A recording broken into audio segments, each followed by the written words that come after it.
and welcome back to redheart.com as well as the Crochet Crowd. I'm your host Mikey, and in today's tutorial we're going to explore the shells with front and back post stitches square. Another big mouthful here. Look at this. This is very much like cabling in my opinion. This looks incredible. Of all the squares of the 10, I think this one's my favorite. I think this one has a lot of potential. Once you understand this, you could do a really looking gorgeous Afghan, something that may look higher end by just using a stitch such as this. So this is a really great concept. In the pattern it calls for 3.75mm size F crochet hook. Today I'm using a size 6mm size J, and in Stitch-cation in our sample Afghan that we have is that we used a 5mm or a size I. The reason why that there's different hook sizes is that this pattern is very versatile, that the stitch work is basically you can mix and match it as long as the hook and the yarn complement each other. So without further ado, let's get started and working on this one of my most favorite squares of the 10.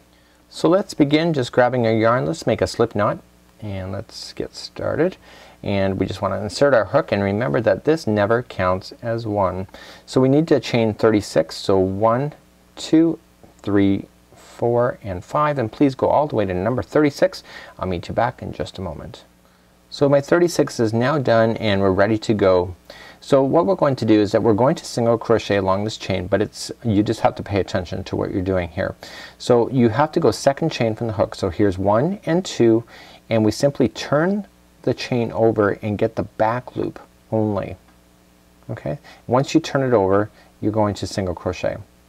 And once you do that, the chain will naturally turn over and you will start seeing these back loops popping up straight up. And you're going to single crochet into each one of these. The reason why you're doing this is that it provides a fabulous edge for anything that you want to do. Perfect even for babies' clothing, etc., where you don't have a lot of room to play with borders and etc. Even Afghans, you end up with a better edge working on the back loops than you would on just doing conventional chains. That is in my opinion. So let's just single crochet all the way across. So I've now come all the way back to the end and I've kind of reviewed the instructions because I want to get it right for you. So the way that we're starting is that we're not actually doing the front or the back post yet. We're not ready for that because we have to build a foundation.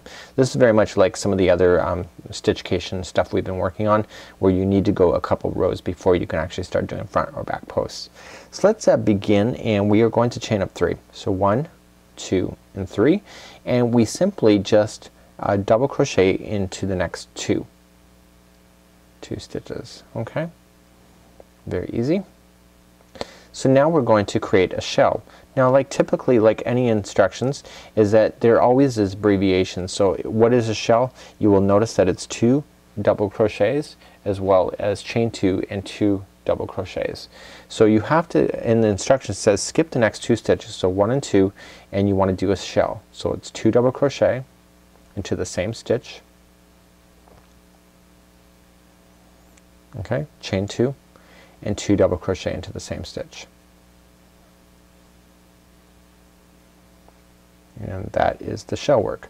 So now we're going to skip 2 more stitches and then double crochet into the next 3 stitches.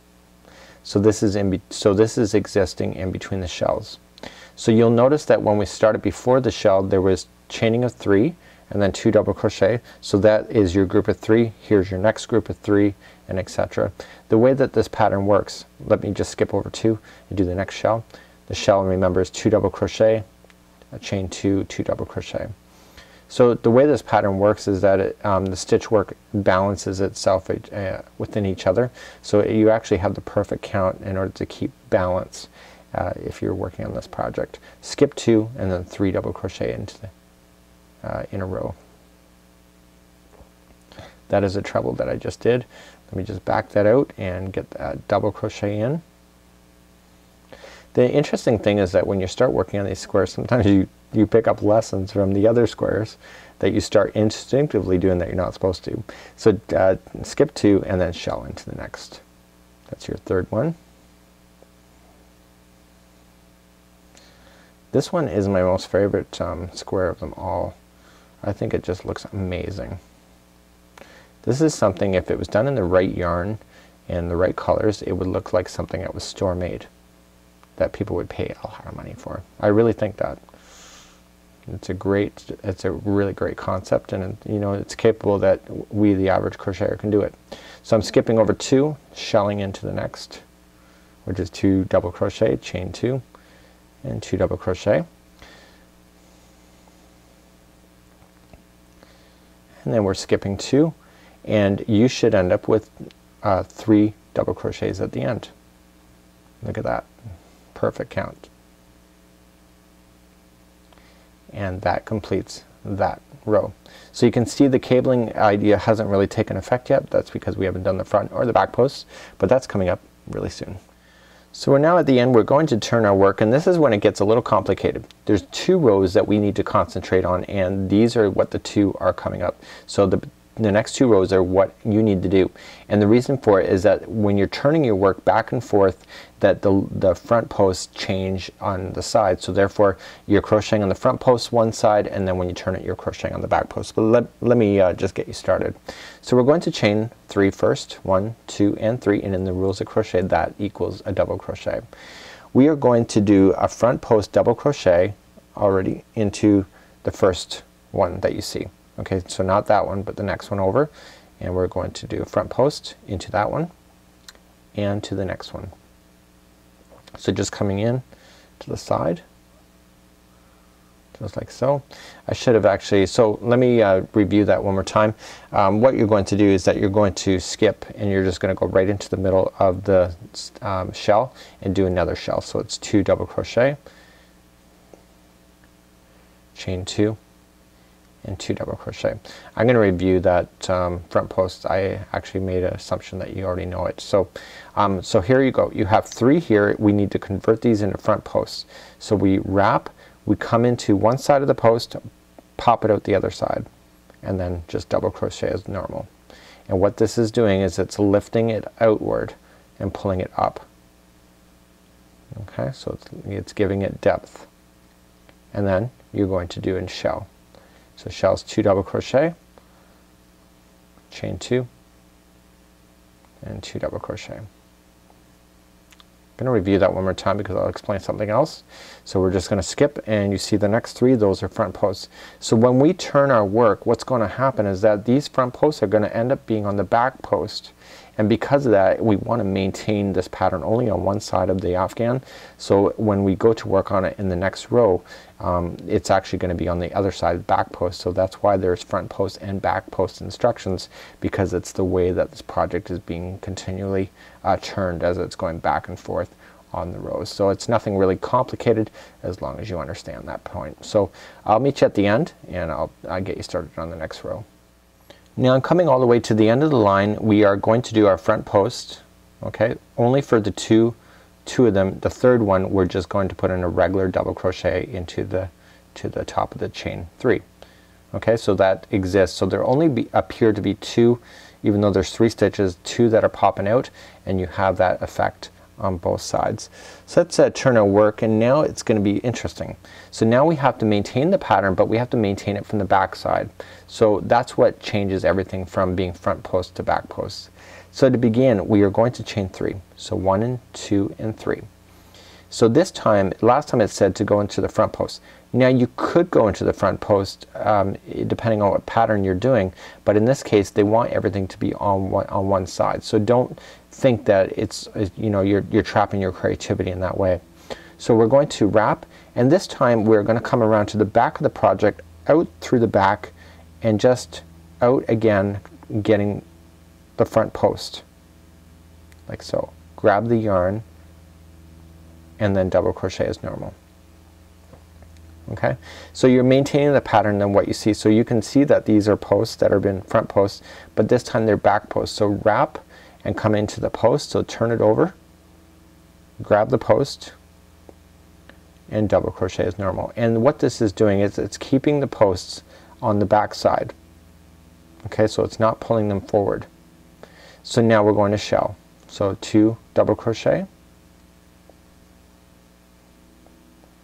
and chain 2 and 2 double crochet. So let's work on this one here. So you have 3 in a row, we are on the back side. You can see how this line is jumping out towards you, so you can tell you're on the back, but you want to maintain this. So you're gonna back post, so you're just coming around the back, popping it up and out. Because this is kind of lacy in that way, it's easy to access these stitches. I have to say, when I first started doing back post double crochet many years ago, I found it really awkward, and that's because you're just not used to it. So don't give up on yourself if you find it's awkward in the very beginning, because I'm making it look easy on screen. That's because I've had a lot of practice, and I felt like once I got onto a pattern, I just, you know, how to hold the pattern, how to make it easier for your eyes, how to make it accessible for your hands becomes part of your learning when it comes to crochet. And don't give up on yourself if it looks a bit difficult. The advantage to doing back post and front post double crochet, what it does is it compacts the pattern, so you'll notice that the double crochet is not as high, so therefore you'll use up more yarn, but you have an effect that is more cooler. So what I want you to do is continue to do the same thing, shelling all where you need to shell, doing the back post where you need to back post, and at the end of the line. I'll see you then, and we'll just review one more time. When you get to the end of the line, you have your 3 stitches, but only the final 2 will have the back post, and then the final stitch you're just going to double crochet into the top of the beginning of the chain 3. So again, this, remember what I said, so let's turn our work and we can review. So the 2 here will appear standing out, this one will be appear step back, and then voila. So let's review one more time. Look how beautiful that is. Isn't that amazing? So let's review one more time. We're going to chain 3. So 1, 2, and 3, and this time the posts are in front of you, therefore it's a front post double crochet. If you don't want to read the instructions, you can just see it, it's right there. So we wrap and we maintain that. So we're just going to maintain that front post double crochet for both of them. See that? And then shell. It is really easy. It's an amazing pattern. Now I'm using a larger hook than it is recommended, but so if you use a tighter hook, this will appear really quite amazing, and in the right yarn it'd be amazing. So let's again, so you have 3, they're stepping out in front of your face, and so we want to maintain that, so that's the front post double crochet for those 3 as well. So hopefully you understand this pattern by now, and just follow the instructions if you want to create it for Stitch-cation, the sampler Afghan project. And until next time, I'm Mikey on behalf of redheart.com as well as the Crochet Crowd. Thank you so much, and join me next time where we have more stitching ideas and projects to follow. Until then, see ya.